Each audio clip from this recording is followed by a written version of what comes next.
Ndio nimemtoa kama mimi ni babao mdogo niliyebaki. Sasa huyu ndio tumemsimika kama ni chifu, bado yuko masomoni.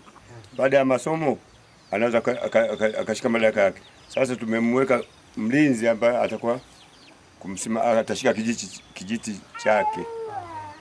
Karibu mlinzi. Mimi kwa maono ya kifumu, tunaangalia mambo ya kifumu sana, tunakwenda kwenye sayansi. Huyu kijana lakini yawezekana nuru yake inawaka. Huyu hapa. Huyu hapa.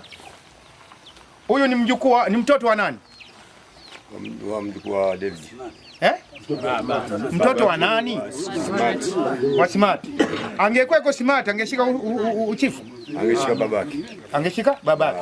Babake ambaye baada ya kufa Anashika mtoto. Anashika mtoto. Maliwali. Mnasemaje? Huyu ndio chifu wenu? Tunamkubali? Tunabariki Mwanjari kweli imetuchagulia mtu anayefaa? Au hafai? Anafaa?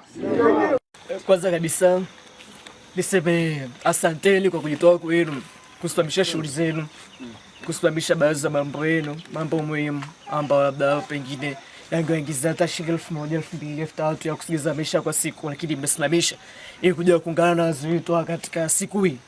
Pia vile niseme poleni na asanteni sana katika production hizo za kesi huko mahakamani, mara imeenda hivi kote huko ni hela inatoka.